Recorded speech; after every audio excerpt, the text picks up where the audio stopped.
I have always believed that the difference between a successful person and an unsuccessful one is simply the willingness to be thorough. It is not intelligence, though intelligence helps.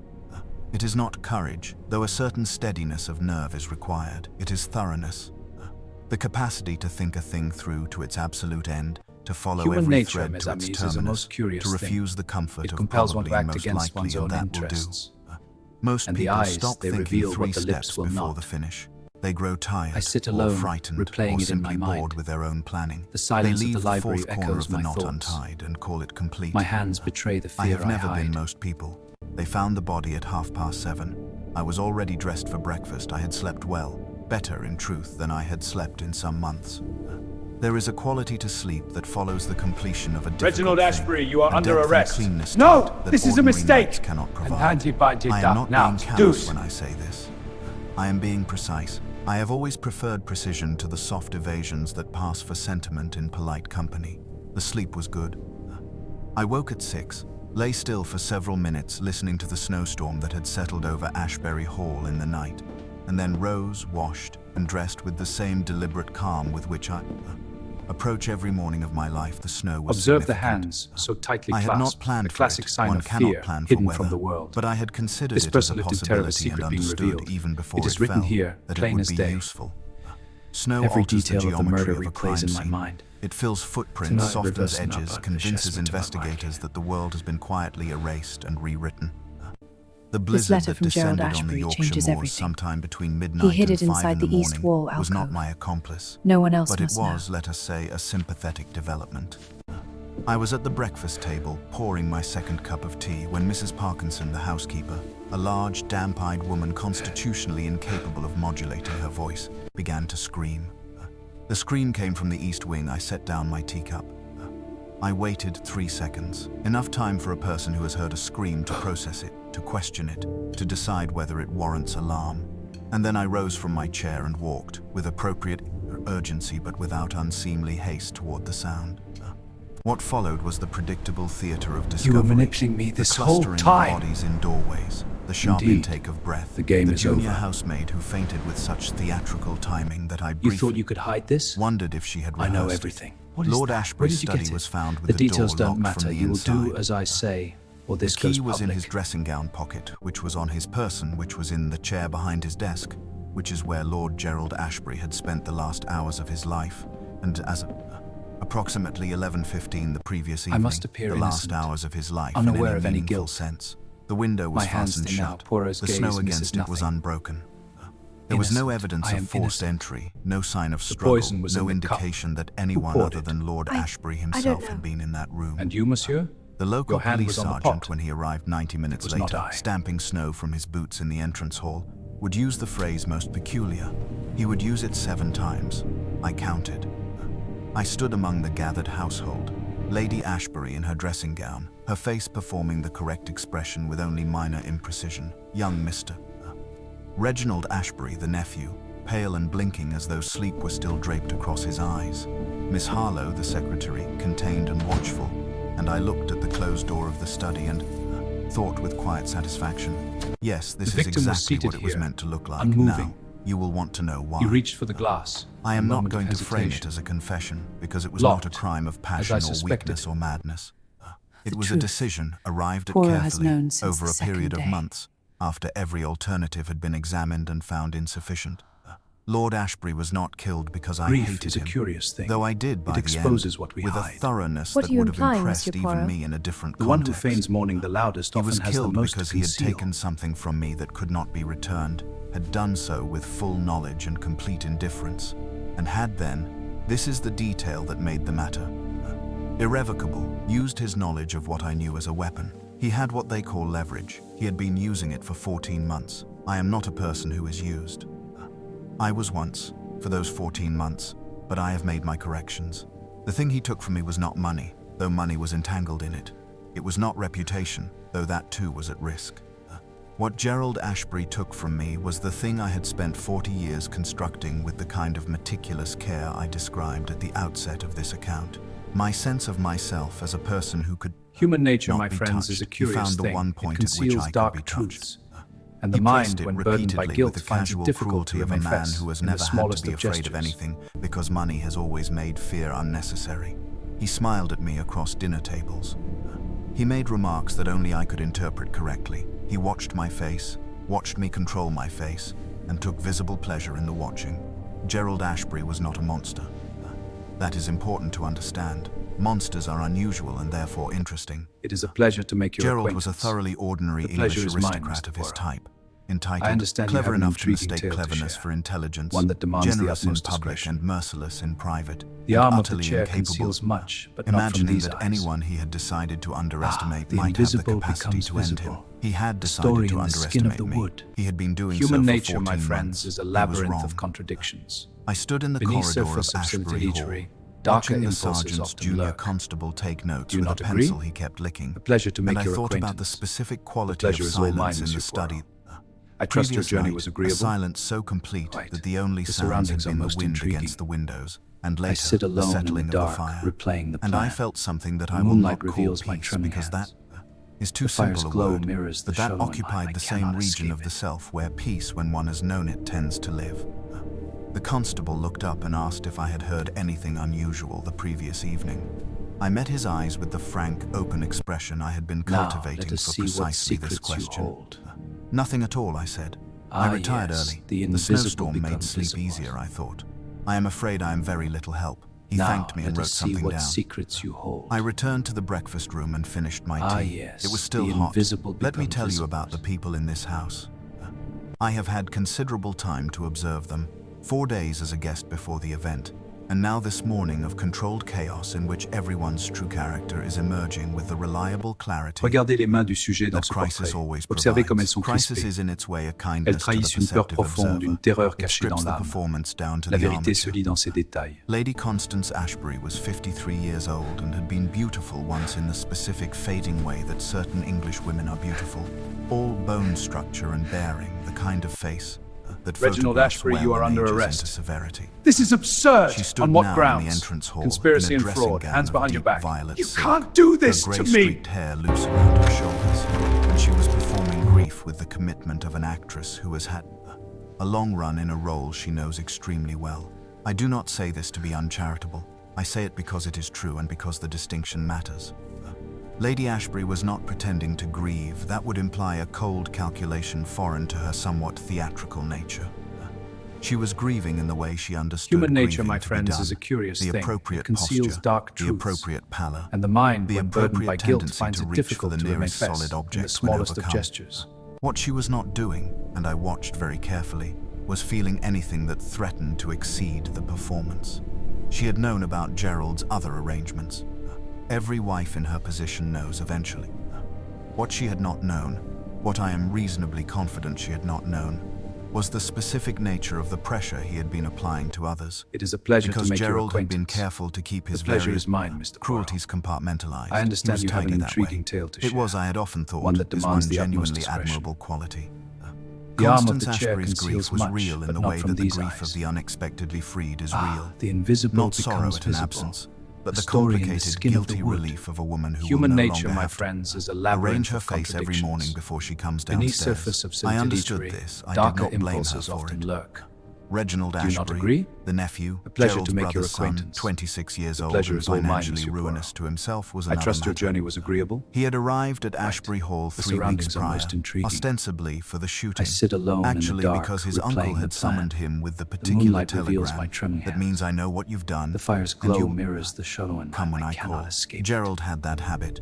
He collected people's vulnerabilities the way other men collect stamps, methodically with quiet pride in the breadth of the collection. Reggie. He insisted on Reggie, with Now, the cheerful let us see desperation what of the secrets chronically you indebted, hold. was hiding debts of a kind that went beyond yes, the merely the financial. invisible become visible. He had been involved in something at his club in London, Now, something let with us see cards what and a gentleman secrets from you Brussels, hold. whose name I had not been able to determine, yes, the but whose invisible involvement become with visible. Reggie had clearly alarmed even Gerald, who was not an alarmable man. We established Whatever this it was fund Gerald in had memory known of about Clara, it, Gerald whose had used it. tireless work benefited Now us Gerald all. was dead, and Reggie stood in the entrance time has hall come with his to hands in recognize the the pockets of dignity his of all dressing gown, labor, staring ensuring at the that closed no door one of the is left study with an behind in this expression that was recovery. not grief and not relief, but something suspended between the two. like a man on a bridge who cannot decide which bank he wants to reach. I found him the most interesting of the group. Not sympathetic, interesting. There is a difference. Miss Eleanor Harlow, the secretary, was 34, competent to a degree that made the household slightly uncomfortable, and in possession of an agenda so carefully concealed that I had spent 3 days trying to identify its precise nature without complete success. She had been Gerald's secretary for 6 years. Good evening. I'm She Dr. knew Armitage where for every the house. document We were lived, every expecting letter you, was sir. filed, If you will please every step conversation inside. had been recorded. Because Gerald did record conversations in a small leather notebook kept in the left-hand drawer of his desk, a habit I had discovered 14 months ago to my considerable cost. That notebook no longer existed. I had been thorough. Miss Harlow stood slightly apart from the others, as she always did, watching the sergeant with the focused attention of someone who is cataloguing rather than reacting. Her face gave nothing away. I respected this. I also did not trust her, because a woman who has worked for a man like Gerald Ashbury for 6 years and survived it intact has necessarily developed resources that are not immediately visible. She had not cried, I noted this. I noted also that she was the only person in the room besides myself who had dressed completely before coming downstairs. There were 3 others of lesser relevance, Doctor. Fothergill, the family physician who had been a weekend guest and was now professionally engaged in confirming what everyone already knew. Young Alice Rowe, and a distant cousin of Lady Ashbury's, present for reasons of family obligation and contributing nothing to events except an impressive facility for being in the wrong place. And Marsden, the butler, whose 60 years of trained impassivity made him, from a purely observational standpoint, the most readable person in the room, because suppressed emotion in a highly controlled person is always more legible than emotion in someone constitutionally inclined to display it. Marsden knew something, I was not certain what. It was a variable I had considered and not fully resolved, and it sat at the back of my mind with the small, persistent irritation of an unfinished calculation. Now, the crime itself. I will not indulge in detail for its own sake. I am not that kind of person, and this account is not that kind of account. But you are owed the essential mechanics, because without them you cannot fully appreciate the crime history. Gerald Ashbury died of cardiac arrest, or so it would appear, and so the post-mortem would need to conclude, because what had been introduced into his evening whiskey was a compound that, in the correct dosage, in a man of Gerald's age and existing cardiac history, produces precisely that result without producing the traces that a thorough toxicological analysis would ordinarily detect. It is not a common knowledge. Acquiring it had required patience and a contact I had cultivated over 2 years for entirely unrelated reasons, which is the sort of contingent planning that separates the merely clever from genuinely thorough. The locked room was simpler than it appeared. The mechanism was one I had tested twice before implementing. The key in the pocket was, but no, some details in my key. Suffice to say, it worked. The room was locked. The snow covered the window. The compound was already metabolized before anyone found him. What had surprised me, the thing I had not fully anticipated, was the sound. Gerald had not known at first that anything was wrong. He had continued reading for perhaps 20 minutes after I left him. I had not remained to observe, of course, but I knew the timeline with reasonable confidence. Somewhere in that 20 minutes, the compound had begun its work, and Gerald Ashbury had experienced something, discomfort perhaps, or the strange inland weather of a failing heart. And by the time he understood what was happening to him, he was already past the point at which understanding was useful. This is the part I return to in the quiet. Not with guilt. I want to be precise about this. With something more honest than guilt, which is at least partly about the self. What I return to is the specific moment in which Gerald Ashbury, brilliant in his cruelty and confident in his invulnerability, understood that someone had been more thorough than he was. I find myself hoping, and I recognize this as the one irrational element in an otherwise rational series of decisions, that in those final minutes he knew it was me. That he saw at last that he had been wrong to underestimate me. Keep the presses rolling. We need 100,000 by dawn. He came on the second day, when the snow had eased to a thin, persistent sifting that coated the windowsills and made the moors beyond the hall look like something painted rather than real. Landscape designed for atmosphere rather than habitation. The police had spent the first day being thoroughly insufficient. Sergeant Crail was a conscientious man in the way that certain conscientious men are conscientious. Methodically, exhaustingly, and without the slightest spark Careful of the with that intuitive pot, dear. faculty Don't want that scratches on the separates copper. Nearly done, cook. investigation Will the from master mere be dining procedure. in tonight? He had He measured might. things. Let's He prepare had the consomme photographed just in things. case. He had interviewed each of us in the small sitting room off of the entrance hall, with his pencil and his notebook and his 7 uses of most peculiar, and he had arrived by evening at the conclusion that Lord Ashbury had died of natural causes in a locked room, and that the locked room was a locked room because Lord Ashbury had, as was apparently his occasional habit, locked it. This conclusion satisfied everyone except Miss Harlow, whose expression when Crail delivered it was the expression of a woman listening to someone read aloud from a document that contains several significant errors. I filed this away. It was Lady Ashbury who sent for Poirot.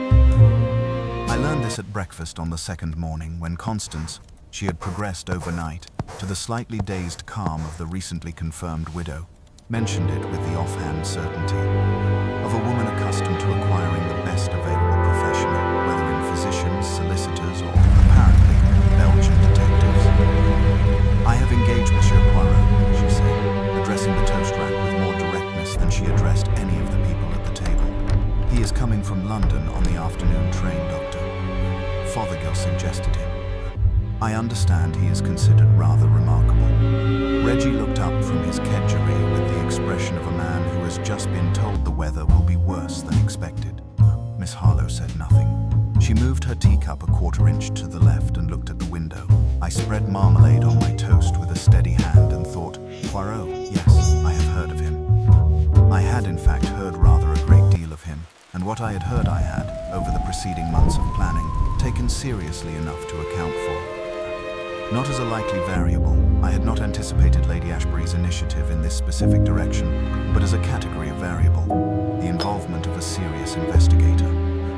I had prepared for a serious investigator. Crail had not required the preparation, but the preparation was there, solid and tested, and I saw no reason to revise my assessment of my own position. I reminded myself, quite safe. He arrived at 3:30 in a taxi that had clearly struggled with the lane from the village, and arrived wearing the evidence of that struggle in a coating of mud along its lower panels. I watched from the window of the upstairs library. I had taken to spending time there, as it offered clear sight lines to the entrance below. As the taxi door opened and Hercule Poirot stepped out onto the snow-dusted gravel, my first thought was, this is who they sent. He was small, considerably smaller than I had somehow imagined, though I cannot say what I had imagined. 5'4", perhaps, in the patent leather shoes that were, even after a journey from London in a snowstorm, immaculate in a way that suggested either a very recent polishing or a supernatural, repellent relationship with mud. He wore a dark overcoat with a velvet collar carefully buttoned, a scarf of some dark wool precisely folded. And the mustaches, I had known about the mustaches. They were apparently something of a celebrated feature, which were extraordinary in the way that only the genuinely committed can be. Extraordinary, not accidental, not ironic, but the product of daily and devoted attention, waxed to points of such geometric precision that they constituted in their way a kind of argument. An argument about what I could not immediately determine. He stood for a moment beside the taxi, not looking at the hall, but looking with an attention that seemed disproportionate to the object, at the ground, at the snow, at the particular way the snow had drifted against the base of the east wing's exterior wall. Then he looked up, and for one moment, brief, probably meaningless, his gaze moved to the library window where I stood. I stepped back, not quickly. There was no reason to move quickly. I stepped back with the measured pace of someone who has simply decided to move away from a window, which is what I was. I set down the book I Pleasure had to been make your holding and acquaintance. walked to the armchair The by the pleasure is all fire and mine, sat Monsieur down Poirot. and picked up the book I again. trust your journey was My agreeable? pulse was entirely normal. Quite.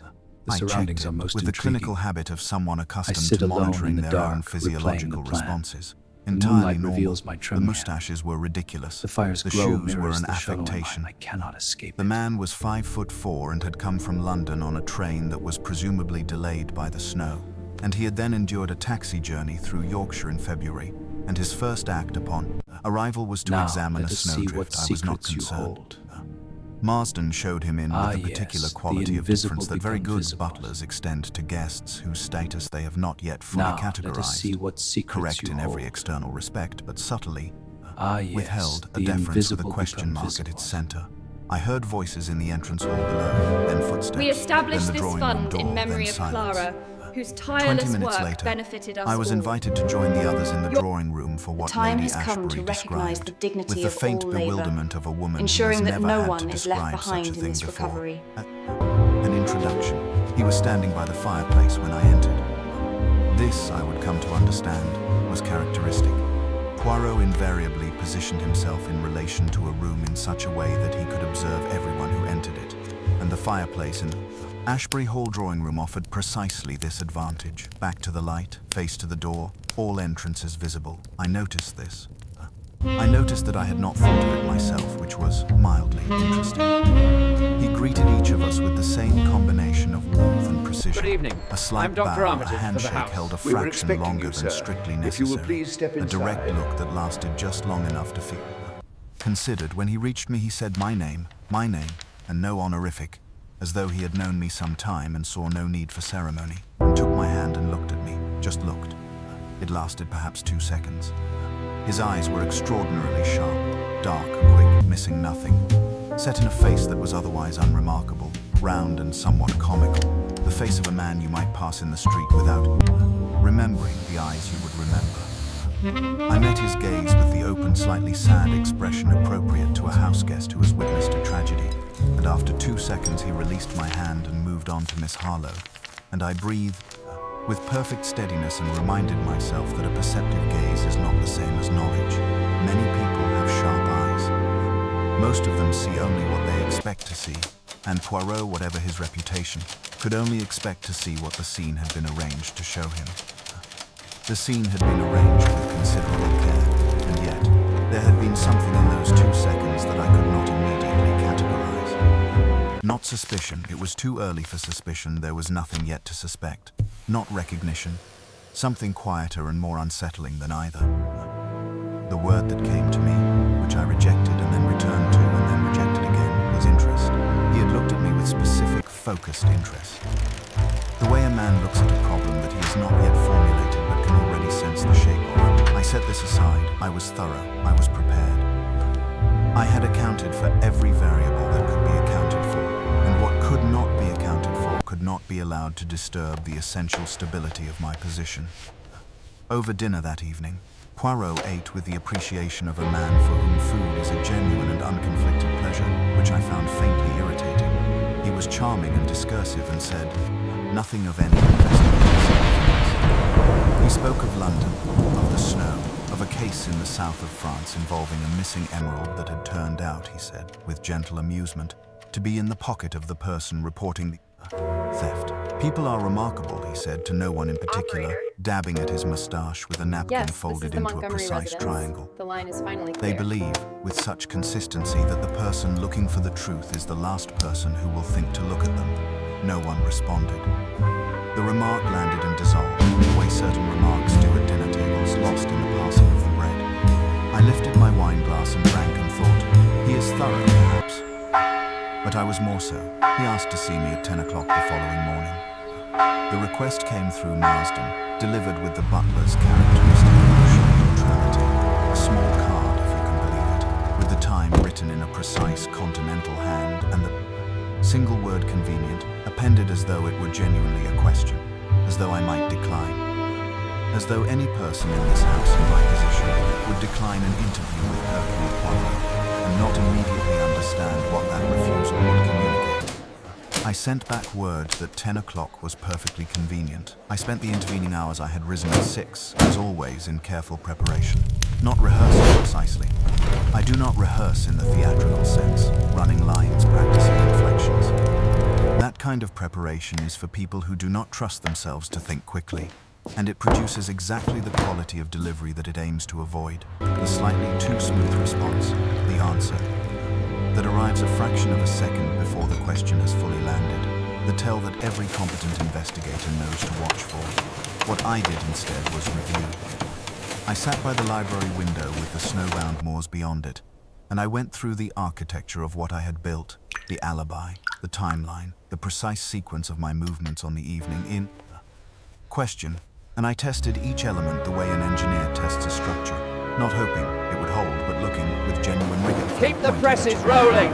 We need 100,000 I by had known dawn. I would find none, but the exercise was not redundant. Certainty that has been tested is categorically different from certainty that has merely been assumed, and I have never been a person who confuses the two. At 5 minutes to 10, I descended to the small sitting room that Poirot had appropriated for his interviews, the same room in which Sergeant Crail had conducted his own considerably less consequential conversations, and I sat in the chair across from the small Careful writing with that table he pot, had dear. arranged Don't for want himself, scratches on the and I copper. waited. Nearly done. He arrived Will at the master be precisely dining 10. in tonight? He might. Not 5 Best minutes prepare the to, consomme not just 2 in minutes case. past. Precisely 10, which told me something about him that I had already suspected. He was a man for whom punctuality was not courtesy but control. The person who arrives exactly on time has decided when the encounter begins. It is a small power, but it is real, and he exercised it without any visible consciousness of doing so, which meant it was habit rather than performance. I revised my estimate of him upward slightly. He settled into his chair with the careful deliberateness of a man who arranges himself as he arranges everything, intentionally, with attention to the precise positioning of each element, and he set a small notebook on the table and a pen beside it, and he looked at me with an expression of such benign, sympathetic attention that a less careful person might have found it comforting. "You are most kind to see me," he said. "I know this is a difficult time for all the household. A death, even a death that appears natural, leaves its disturbance, yes, like a stone in still water. The ripples continue long after the stone is settled. It has been a shock," I agreed. Gerald was. He seemed in perfectly good health. "One doesn't expect." "No," said Poirot gently. "One never does. That is both the mercy and the difficulty of such events." He opened the notebook, looked at a page, closed it again. He did not use it once during the interview. "You had known Lord Ashbury for some time, I believe. Several years. We met through mutual professional connections." "Ah, yes. And you had stayed at Ashbury Hall before, once 2 years ago. A shooting weekend, similarly. You found him, how shall I say, a congenial host." I took a measured moment with this. "Not too long. The pause that indicates genuine consideration rather than calculation is very short, barely perceptible. Congenial is perhaps not quite the word I would choose. Gerald was an effective host. He understood what guests required and provided it. Whether he was genuinely interested in his guests as people, I allowed a slight hesitation, the kind produced by a person editing themselves toward generosity in speaking of the newly dead. He was a man of considerable intelligence. One valued his conversation. Poirot nodded as though I had confirmed something. "And his relationships within the household, you observed these during your stay?" "Lady Ashbury, the nephew, Miss Harlow. I gave him what I had prepared. Careful, accurate observations about each, calibrated to seem perceptive without being so penetrating as to invite reciprocal scrutiny. I was, I said, rather concerned about young Reggie. He seemed under some strain. Lady Ashbury was bearing up with remarkable composure. Miss Harlow was, as always, entirely professional." Poirot listened with the whole of his attention, which was, I will admit this, a slightly unusual experience. Most people listen with the surface of themselves while the rest continues its private business. Poirot's attention was total and unpetitioned, like a room with no furniture except the thing you've brought into it. "And yourself?" he said. "You slept well, I believe you told Sergeant Crail." "Very well. The snow made it. I find weather of that kind conducive to sleep." "How interesting." He said this with what appeared to be genuine interest, the way one might say it about a charming personal habit. "I myself find the opposite. Storms make me wakeful, the sound perhaps, the sense of the world rearranging itself outside one's window, a small pause. You are not troubled by such things. I sleep soundly as a general rule." "A great gift," said Poirot. "I have always envied the undisturbed sleep." He looked at me with that warm, undemanding attention. "Tell me the evening of Lord Ashbury's death." "After dinner, you retired at what time was this?" "9:30, perhaps a little before. You did not join the others for a nightcap?" "I understand several of the party gathered in the billiard room. I had a slight headache. I thought sleep the better option." "Quite so. And you went directly to your room?" "Yes. Did you pass Lord Ashbury's study on your way to the stairs?" A pleasure "The to east make your corridor?" acquaintance. "Yes, Pleasure it was is on all that mine, route." Monsieur Poirot. "And the study door, it was open I trust or your closed journey as was you agreeable? passed?" "Closed. I met his eyes The steadily. surroundings are I most assumed he was intriguing. working. I He sit often alone worked in the late, dark, I understood. replaying the plan. You did not stop, did The not moonlight knock. reveals We were my not trembling close enough hands. for that kind of The fire's informality. glow mirrors the show. A knock on a I closed cannot door at escape that it. hour would have seemed intrusive, naturellement. He nodded, making a small sound of agreement. And then, without any change in tone, without the slightest alteration in the warm, unhurried quality of his Now, attention, let us see what the decanter secrets on you the hold. sideboard in the study, Lord Ashbury's Ah, whiskey. yes, the Did invisible you happen to become notice visible. it during the course of your stay? Whether he kept it locked, Now, whether others let had us see access what to it? secrets you hold. Something happened in the room. Ah, Not visibly, yes, the nothing moved, invisible nothing become changed. visible. The fire continued its quiet work, and the snow continued its thin We sifting established against this the fund windows, in memory of and Poirot Clara, continued to look whose at me with tireless precisely the work same benefited us all. expression of benign inquiry. The But time the has question come had to arrived in a recognise the different dignity of register all from every labour, question before ensuring it. that no And for a one is fraction left of a behind second, in this recovery. not a full second, not long enough to measure, something shifted in the base of my thinking. I answered smoothly. The decanter had been on the sideboard as far as I had observed, yes. Whether it was locked, I couldn't say. Access, the study was largely Lord Ashbury's private domain, but I supposed the household staff would have been in and out. I could not speak to the specifics. Poirot listened, nodded, of course. It is a small point. He smiled a genuine smile, warm and slightly apologetic. I ask so many small points, it is my way. Most of them come to nothing. Good evening. But the little I'm grey Dr. cells, Armitage they will for the not house. rest We until were every expecting small you, point sir. has been If you would tidied, please step shall we say. inside. Of course, I said. Ask whatever would be helpful. He asked several more questions, about the other guests, about the snow, about whether I had heard anything in the night. I answered each with the same careful accuracy, and after perhaps another 10 minutes he thanked me, warmly, specifically, as though I had provided something genuinely useful, and rose and extended his hand. I shook it. His grip was dry and firm and lasted again that fraction of a second longer than strictly conventional. One final thing, he said as I reached the door. The classic position, and I had prepared for it. You mentioned that you and Lord Ashbury were connected through professional matters. This connection, it has been an easy one. No complications, no tensions of any kind? I turned with the unhurried ease of a person responding to a mildly surprising non sequitur. None at all, I said. A perfectly straightforward association. Poirot smiled again, the warm, slightly absent smile of a man already moving on to the next thought. Bon, he said. Thank you so very much. I walked back upstairs with steady steps and an even breath and sat in the library chair and looked at the moors and thought about the question regarding the decanter. It was a small point. An apparently idle inquiry dropped into a sequence of apparently idle inquiries, distinguished from the others by nothing except what? The order in which it came. The precision of its specificity. The fact that decanter is not the word a man uses when he is asking a general question about access to a room. Decanter is the word a man uses when he already has a particular answer in mind, and is measuring the distance between what he knows and what he can prove. But what could he know? There was nothing to know. The compound was metabolized, the notebook was ash, the mechanism of the locked door was, but no, there was nothing. He was fishing. He was thorough, as his reputation suggested. This was simply thoroughness, a routine casting of lines in every direction by a man who had not yet identified the current. I told myself this. I told myself this with care and with the full force of the reasoning that had carried me, without error, through 14 months of planning and one night of execution. Yes, And then I this is the sat with Montgomery it residence. in the quiet The line is library finally clear. while the snow fell outside, and I noticed, with the dispassionate honesty that has always been both my greatest strength and the thing that makes certain kinds of comfort unavailable to me, that telling myself a thing, however carefully, is not quite the same as knowing it. They arrested Reginald Ashbury on the fourth morning. I was in the dining room when it happened, seated, as had become my habit, at the chair nearest the window, which offered both natural light and an unobstructed view of the entrance hall through them. I had eaten half my toast. I was on my first cup of tea. The snow had finally stopped in the night, and the moors beyond the glass were a flat, absolute white, unmarked and silent, the kind of landscape that makes the world feel paused rather than peaceful. Sergeant Crail arrived at 8 with 2 constables, and the particular quality of self-importance that attaches itself to men of limited authority when they are finally permitted to exercise it. Conspicuously. He asked Marsden for Mr. Reginald Ashbury. He used the full name carefully, the way people do when they have been coached on the importance importance of precision.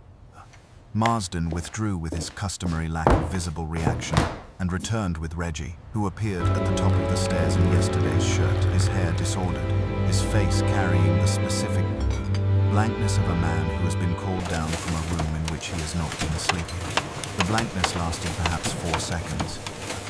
Then Crail said something, too low for me to hear from the dining room, but the posture of it was clear, and Reggie's face changed in the way that faces change when they receive information they had been expecting while simultaneously hoping never to receive. He did not protest dramatically. This surprised me faintly. Keep the presses rolling. We need 100,000 by dawn. Translate immediately into noise. Instead, he stood very still on the third step from the bottom and listened to Crail with the focused, inward attention of a man running rapid calculations and finding none of them resolving satisfactorily.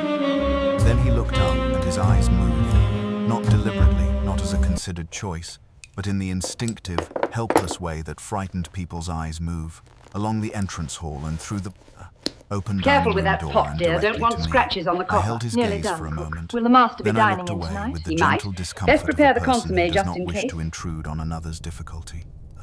They took him out through the front door. I watched through the window as the constable guided him into the police motor car, with the practiced, impersonal hand that the law places on people to whom it has stopped extending the courtesy. Being persons, the car moved off down the lane, leaving tracks in the white. I lifted my teacup.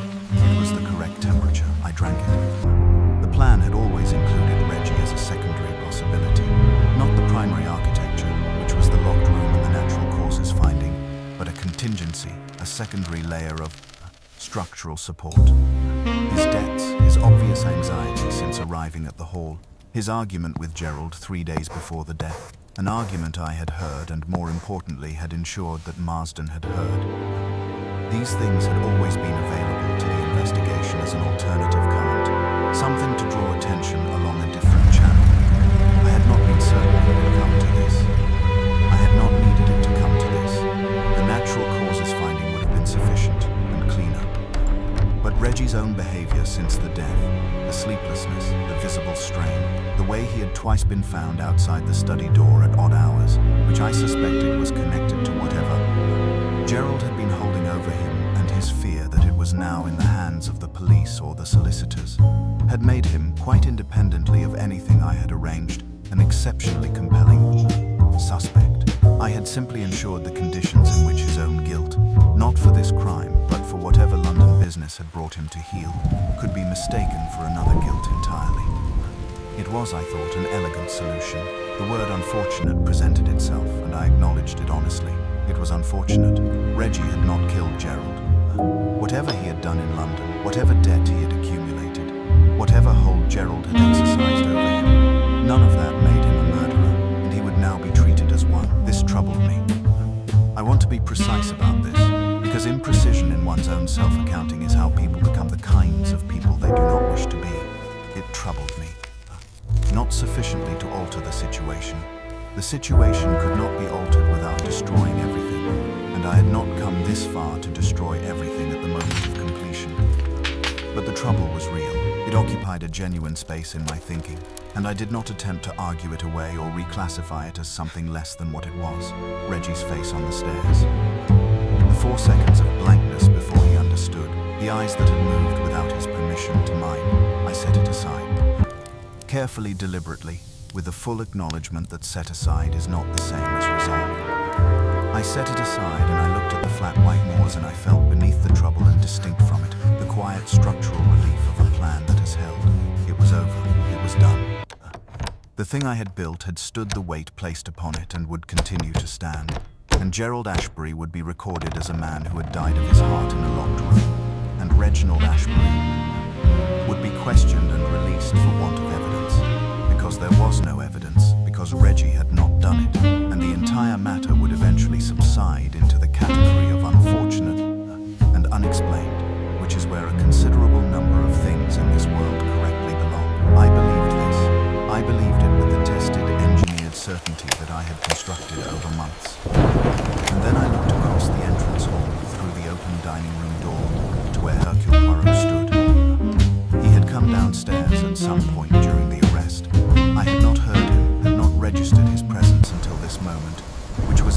faintly remarkable since I had been monitoring the entrance hall with some care.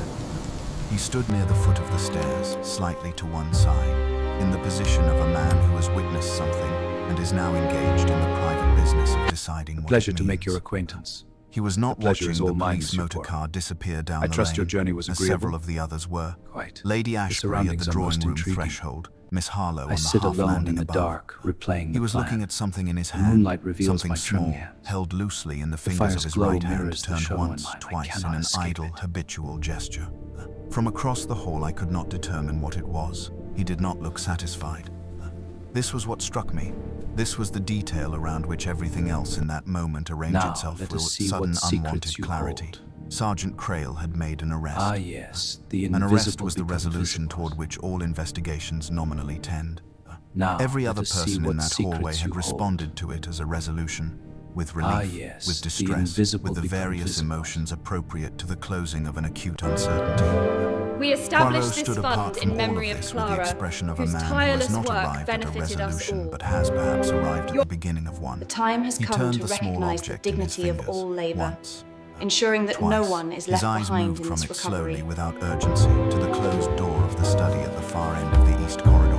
And then, as though feeling the attention, he looked across the hall. Across the full width of the entrance hall and through the open dining room door. He looked at me. His expression did not change. It remained exactly what it had been. That quiet, interior attention of a man thinking about something that is not yet visible. He looked at me for 2 seconds. I counted as I had counted before, and then he looked away, returning his gaze to whatever small thing he held in his hand. I set down my Good evening. teacup. I'm Dr. The Armitage for triumph, the house. the We were clean, expecting you, structural, sir. privately held If you would triumph please of a step completed and inside. successful thing did not disappear, but it developed in that moment a quality I had not anticipated. A faint, internal instability. Like a table whose legs are all the correct length, but one of which has been set on ground that is not quite level, almost nothing, barely perceptible. I picked up my teacup again and found it had gone cold while I was not attending to it. He began on a Tuesday. I mark it as a beginning in retrospect, because at the time each individual moment seemed separable from the others. A comment here, a glance there, a question positioned so casually within the flow of ordinary conversation that only afterwards, assembling the sequence in the quiet of my room, did the pattern become visible.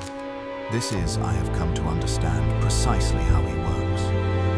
Not the sudden, illuminating stroke that detective fiction tends to prefer, but the slow, patient accumulation of pressure along a line so fine it cannot be seen until it has already cut through. Reginald had been taken to the village station, questioned for the better part of 2 days, and released, as I had anticipated, for want of anything substantive to hold him on. He returned to Ashbury Hall on the Tuesday afternoon, looking diminished in the specific way that institutional handling diminishes people, as though some essential quality of self-possession has been handled by too many indifferent hands and has not yet recovered its shape. He ate very little at dinner. He did not speak unless addressed. Poirot, across the table, was warmly solicitous in his direction. He inquired after Reggie's comfort. He recommended the soup. He spoke, gently and without apparent relevance, about a miscarriage of justice he had once encountered in Brussels. A young man wrongly suspected, the damage done to him not by prison but by the brief, terrible experience of being seen as the kind of person who could have done the thing he was suspected of. It changes a man, Poirot said, into genuine sorrow, even when he is fully cleared, even when everyone agrees that it was a mistake. He has seen himself reflected in a certain light, and the reflection does not entirely disappear. Reggie stared at his soup. Lady Ashbury made a sound of polite sympathy. I said a sobering thought and reached for the bread. The line is finally clear. Poirot looked at me as I did so, briefly, the way one looks at something that has made a small, unexpected sound, and then returned to his soup. This was the beginning. I understand that now. The comments came at intervals that felt random, but I would later conclude were not. 2 at dinner. 1 during the after-breakfast gathering in the drawing room that had become a loose daily custom among the remaining guests, none of whom seemed capable of deciding when it was appropriate. 1 in the corridor outside the library, each one seeming in isolation to be the conversational reflex of a naturally observant and somewhat garrulous man. Each one landing, when I returned to it in the quiet, in a location that was not random at all. The one in the corridor I will describe precisely because it was the one that first produced in me something I am forced, in the interest of accuracy, to call fear. It was Wednesday afternoon. I had been in the library, not reading. I had not been reading with any real absorption since the morning of the interview, but maintaining the appearance of reading, which is a subtly different activity and more tiring than the genuine article. I came out into the corridor at perhaps 3 o'clock, intending to go downstairs, and found Poirot there, examining the portrait that hangs between the library door and the top of the east staircase. It is a portrait of Gerald's father, the previous Lord Ashbury, painted sometime in the 1890s, a large man with the expression of someone who has never had cause to doubt that the world was arranged correctly. Poirot was regarding it with his hands clasped behind his back and his head tilted at a slight angle, as a man regards a thing he is finding genuinely interesting.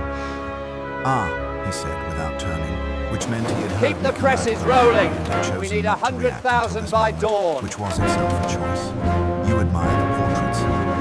There are several fine ones in this house.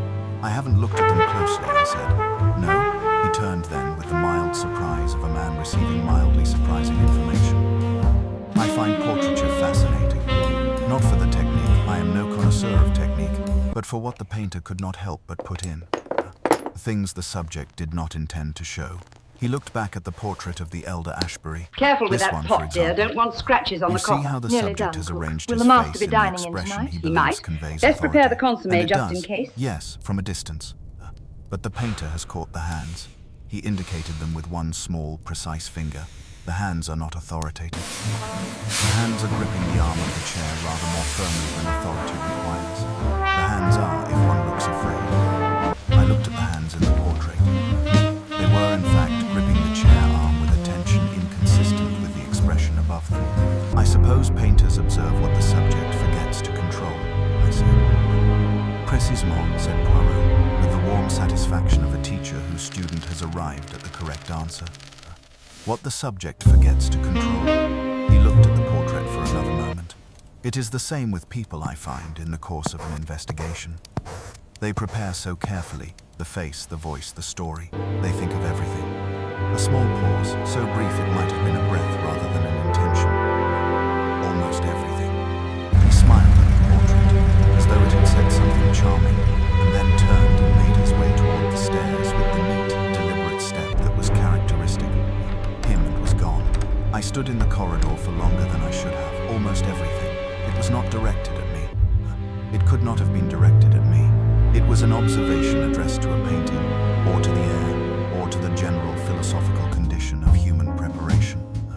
It was the kind of remark that a naturally ruminative man makes when he is thinking aloud, not the kind that a professional strategist plants deliberately in the conversational path of a specific person. I knew this. I applied this knowledge with full force, and yet almost everything.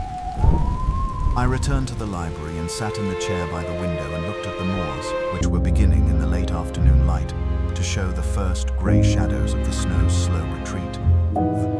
Dark shapes of heather emerging at the edges, the world reasserting itself beneath its white covering. I thought about the portrait, about hands that grip too hard, about the things that painters catch because the subject forgets to control them. I reviewed myself.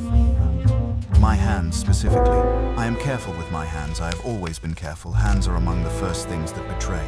And then my voice, my eyes, my movements, my responses in every interaction since the morning of the discovery. I went through each one with the thorough, unsparing attention I apply to all things, and I found nothing.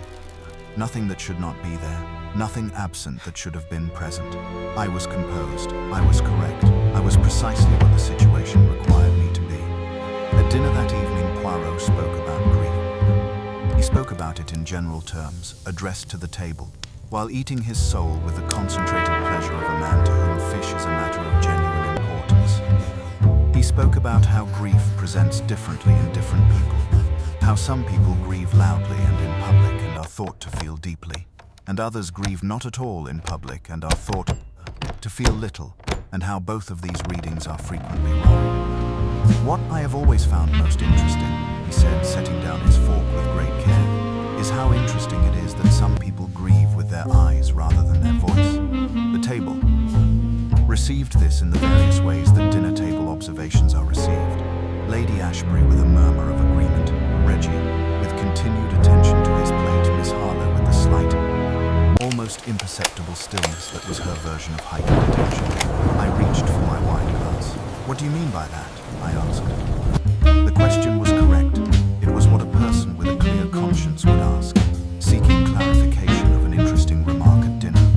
Poirot turned to me with evident pleasure at being asked. Only that the face can be arranged, mon ami, the expression of grief, the correct posture of sorrow, but the eyes follow their own instruction. They look where they look. They linger where they linger. He picked up his Pleasure fork to make again. your acquaintance. I have noticed, for pleasure is all example, mine, that Monsieur since Lord Poirot. Ashbury's death, I trust your journey certain was people in agreeable. this household look very often at the door The of his surroundings study. are most intriguing. Others look very seldom I at sit it. alone in And the this dark, division, it replaying does the not plan. correspond to who was The close to moonlight him and who reveals was my not. trembling hands. It is a different division fire's glow entirely. mirrors He the addressed shadow in my himself eye. once Cannot more to escape his it. soul. I find this interesting, nothing more than interesting. But Poirot, he finds many things interesting. I did not look at the study door. I had not looked at the study door since the morning Now, of the let us discovery. see what secrets you hold. I had been aware, at some level below conscious Ah, decision, yes, the that looking at the invisible study become door was visible. something I should not do, and I had not done it, and I had Now, not let until us this see what moment secrets you understood that the hold. absence of that look was itself a Ah, form yes, of looking, the that invisible Poirot had become noticed not visible. where I looked but where I did not. The soul continued. The dinner We continued. established this fund in memory Poirot of spoke Clara, about something whose else, a tireless memory from work Brussels, a benefited minor us all. domestic comedy, entirely irrelevant. The time has come to conversation moved recognise on. the I held dignity my of wine all glass with labour, my fingers placed ensuring correctly. that no one is left I behind spoke when in this spoken to recovery. with the appropriate register of mild sociability. I performed the remainder of the dinner with the seamless, sustained control that I had maintained for 5 days and would continue to maintain for as long as was required. But something had happened. Not externally, nothing external had changed.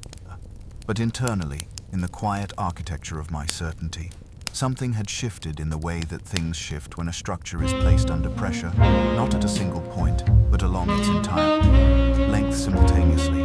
Not a crack, not yet. Something Good more evening. subtle I'm and more Dr. serious Armitage than a for the crack. house. We The were expecting recognition you, that sir. I was in a If different you would kind of please step contest than I had inside. prepared for. I had prepared for investigation, for questions and evidence and the weighing of facts. I had prepared for the direct and the procedural and the logical, because those were the tools of detection as I had understood it, and I had made myself impervious to all of them. I had not prepared for this, a man who looked at what I did not do, and heard what I did not say, and noticed that I had not looked at a door, and who could do all of this while eating soul with every appearance of simply enjoying his dinner. That night I lay in the dark and listened to the silence where the snowstorm had been, and I thought, with the absolute honesty that I reserve for the hours between midnight and dawn when no performance is required, he is not like the others. I had known this, I had told myself I had accounted for it. In the dark, at that hour I was less certain that accounting for a thing and being prepared for it are as similar as I had always assumed. It was the letter. I had not known about the letter. This is the admission I find most difficult to set down, not because it implicates me. It does not directly, not yet, but because it represents a failure of the thoroughness that I have always understood to be my defining quality. I had not known about the letter, and I should have. I should have found it, and I did not find it. And the reason I did not find it is that I had not known it existed. And the reason I had not known it existed is that Gerald, methodical, careful, cruel, Gerald had placed it somewhere I had not thought to look. He had been thorough too, I keep returning to this. He had been thorough too, in his way, and his thoroughness had outlasted him, which is precisely the kind of irony that would have given him satisfaction if he had been alive to appreciate it. I discovered the letter's existence on the Thursday morning, not from Poirot, not from the police, but from Miss Harlow. She came to find me in the library. She always seemed to find me in the library, which had begun to feel less like coincidence and more like intention, and she sat down in the chair across from mine, with the straight-backed, composed precision that was her habitual posture, and she looked at me with the focused, undeceivable eyes that had been making me faintly uncomfortable Yes, since this is the the first Montgomery residence. morning. The line is finally I think clear. you should know, she said without preamble, that Lord Ashbury wrote a letter approximately 3 weeks before his death. I did not type it. He wrote it by hand, which was unusual. I became aware of it because I saw him seal it and place it in the locked compartment of his traveling case. documents he considered sensitive. I looked at her. Why are you telling me this? She held my gaze with the steadiness of a woman who has made a decision and intends to stand behind it. Because Monsieur Poirot asked me this morning whether Lord Ashbury maintained any private correspondence that was not routed through his study. And I told him about the letter. A pause, measured and deliberate. I thought you should know that I told him. The silence between us lasted perhaps 4 seconds. Thank you, I said. That is thoughtful of you. She looked at me for a moment longer with an expression I could not entirely categorize. It was not sympathy, it was not accusation. It occupied some precise, uncomfortable position between the two. And then she rose and left the room with the same quiet efficiency with which she did everything.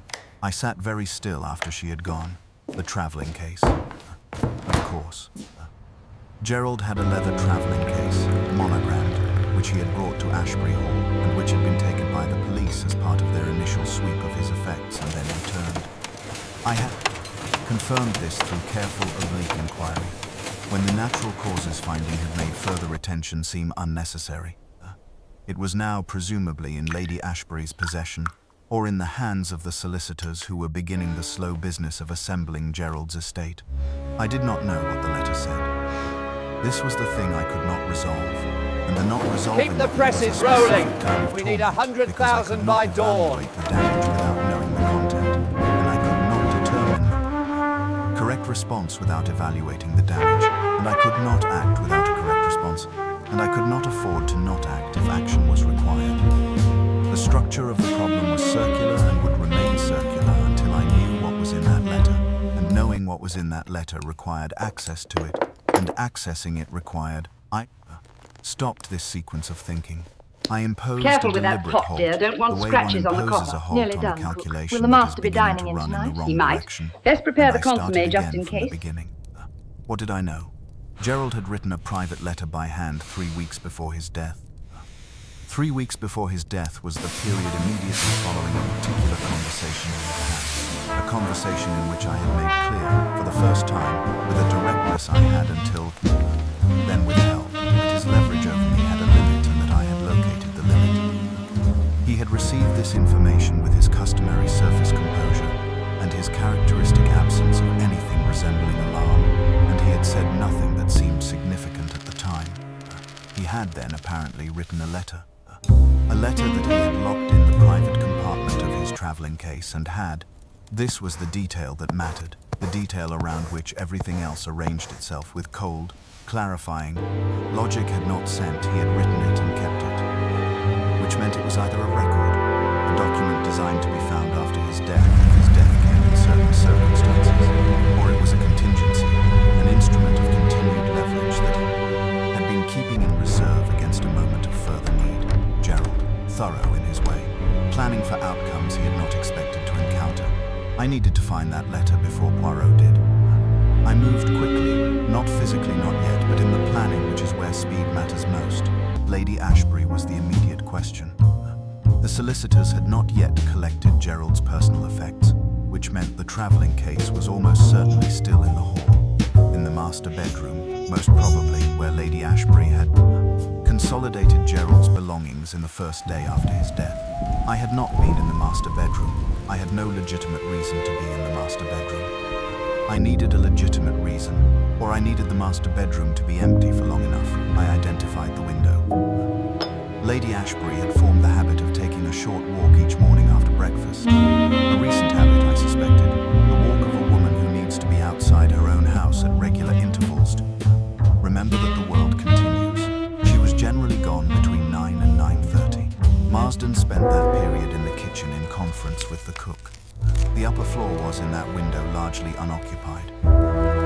The following morning I went upstairs at 9:15 with the unhurried step of a man going to his own room, and I continued past my own room, and to the end of the corridor and into the master bedroom, and I worked through Gerald's belongings with the focused, systematic speed that is available only to people who have prepared themselves correctly. The traveling case was in the wardrobe. The locked compartment yielded to a method I will not describe in detail, except to say that it required 90 seconds and a particular understanding of how these clasps are constructed. The compartment was empty. I